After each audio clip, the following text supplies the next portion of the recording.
Hello guys, welcome sa aking YouTube channel, and for today's video, ang pag-usapan po natin is ano ba itong priority sa Maxim? Ano nga ba maging priority? Yan ang pag-uusapan natin sa video ito.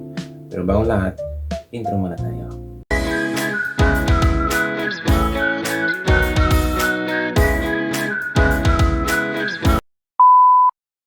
Hindi naman masama na hindi maging priority. Wala namang pilitan na maging priority.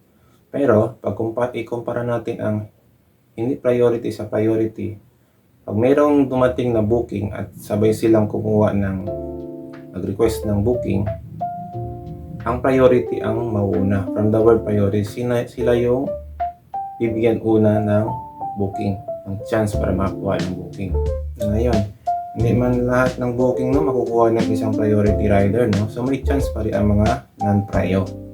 Pero ang problema kasi, marami na ring priority riders.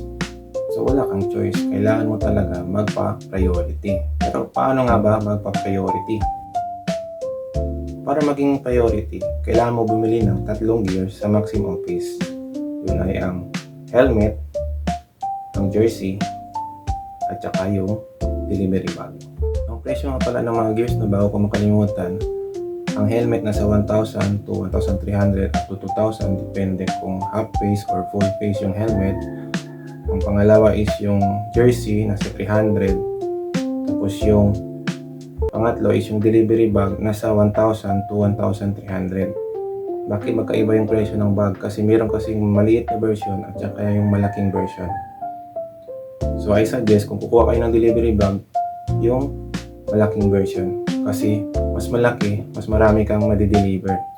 Pag bibili ka ng gears sa opisina, hindi po sila tumatanggap ng cash doon ha. Bale, ang pambili mo doon is yung e-coins mo o yung load mo sa taxi driver app.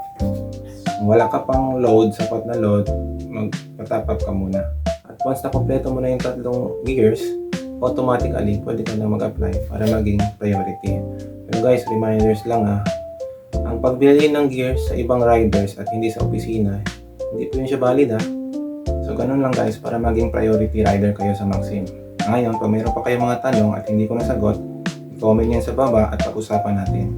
Tapos, i-like nyo na rin itong video para mas marami pang makakanood at mag-subscribe na rin kayo para maging updated kayo sa mga susunod ko pang mga video.